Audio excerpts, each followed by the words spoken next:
Most hackers get their start as kids, and the names, of course, you know all of them. Adrian Lamo, Kevin Polson started really young, fiber optic.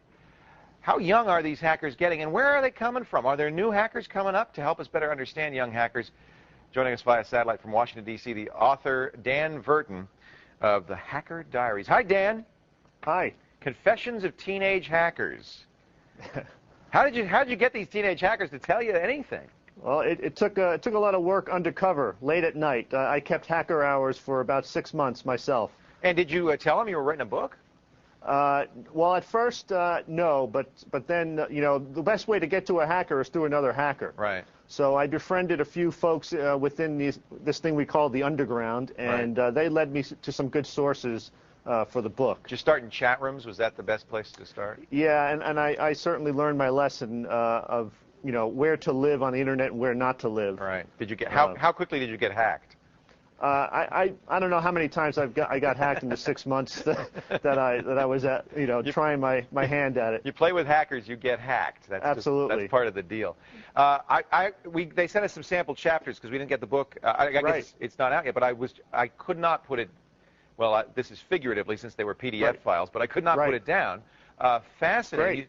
You start off with the story of genocide. Right. Who is? I mean, this kid grew up in Alaska in a house with no electricity, and yet became a proficient hacker. How did that happen? He is the most unlikely hacker you'll ever meet. You're absolutely right. Here's a kid who started at the ripe old age of 14, living in literally a shack of a house on the side of a mountain in outside of Fairbanks, Alaska. No running water, no electricity, and no telephone, and yet he becomes one of the most skilled hackers you'll ever meet.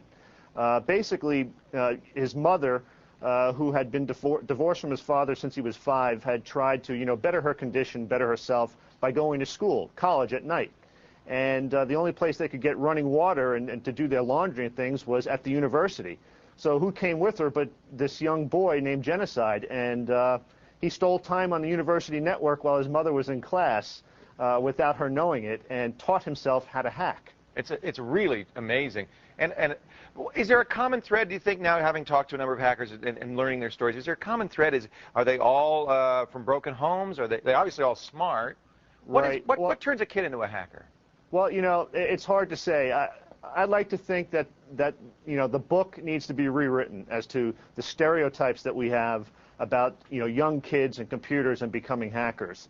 There is no one story, although I was sort of thinking when I first started out that maybe there was a trend with the broken homes aspect of this. A lot of them do come from divorced families, divorced parents, but that really all of them have really driven home the point that their parents' divorce had nothing to do with them getting involved in hacking. And you know, the truth is probably half the kids today come from broken homes. So it's gonna happen anyway. Right. What kinds of things are these kids doing? Are they malicious? Are they vandals? Are they just curious? Well, I like to think of it in three layers, you know, low, middle, and high. On the low end, you've got what you'll read about in the Hacker's Diaries is the defacement scene, the website defacement scene. Basically, these are individual teenage hackers or groups of teenage hackers that go out and they vandalize the legitimate websites of corporations on the internet. And they just do this for fun, right? It's like tagging. They do it for, a lot of them say yes, that they do it for fun, they do it for a thrill of it, but they also do it for the challenge because they're not finding the challenges in terms of computer education in school. I think that has a lot to do with it, doesn't it? Yeah. They've all told me that their computer teachers in school, they don't know what they're doing. There's no way that they can teach them. So in order to keep themselves busy, they go out and they try to hack Microsoft.com or something. We have some examples. This is the DARE site, which is the drug education site, right? Right. And defaced by, looks like a duck. Right. Well, that was a defacement conducted by a hacker by the nickname of Coolio, an 18-year-old from New Hampshire, and basically he replaced the homepage of Dare.com with a photograph. And by the way, Dare.com is an anti-drug website. Right. He replaced the homepage with a picture, I believe, Donald Duck with a hypodermic needle in his arm. So you could see, you know, the folks that went to that site that day, that's what they were presented with. But I'm sure for that kid, that was a joke. It was funny. I mean, he thought, it was a joke. Yeah. It was a joke. But some of them spend weeks, if not months, trying to figure out how to break into some of the more tougher sites because they look at it as an intellectual challenge. Sure. Staples Online. Here's another hacked right. site. That's a hack by a hacker named Phone Tone, nicknamed Phone Tone. He's a member of the infamous World of Hell group, which I profile in the book. And he basically, that was part of a mass defacement hack. He hit several sites with that particular defacement simultaneously, almost simultaneously. Now, nobody's harmed by this. I mean, maybe they lose. Huh? Quite the contrary. It looks like it's innocent fun, right? Yeah. It looks like it's basically spray paint, the cyber equivalent of spray painting on the side of a building. Precisely. But in fact, if this happens it happens several times, let's say in a week, to a company that does business on the internet with consumers.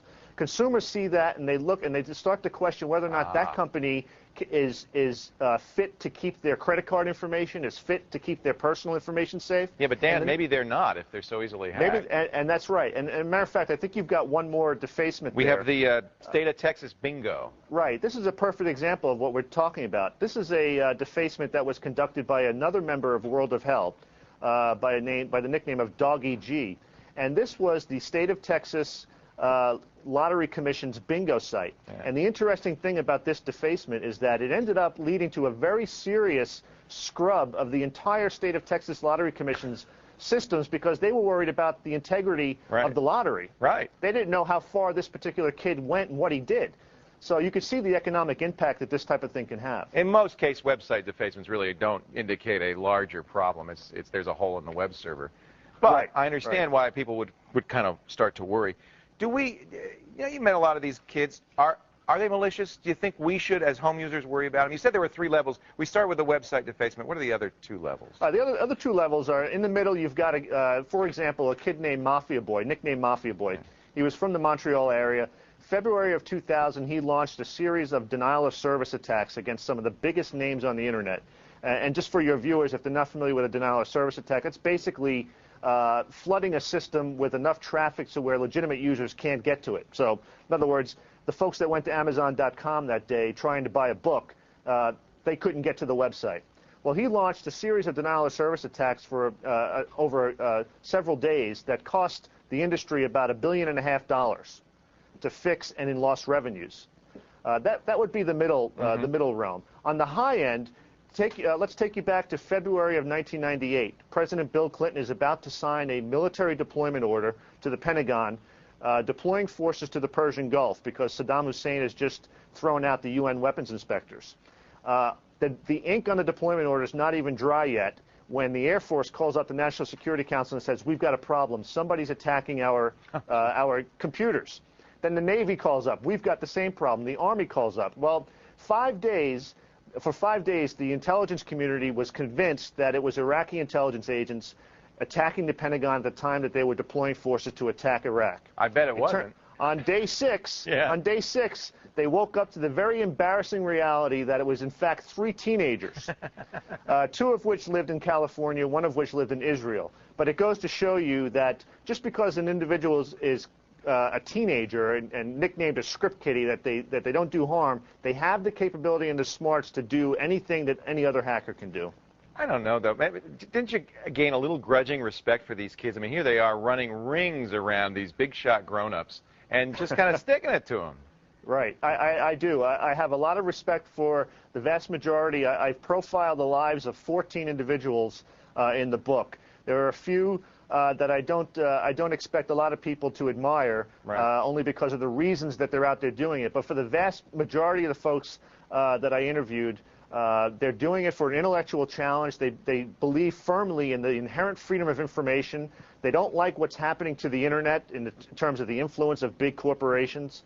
And a lot of them are doing it to spread very valid messages in terms of social messages like human rights and the environment and whatnot. It's a fascinating world. It really is. Yeah. And it's something that more and more is a world that we're going to be subject to. And absolutely. Well worth reading the Hacker Diaries, Confessions of Teenage Hackers.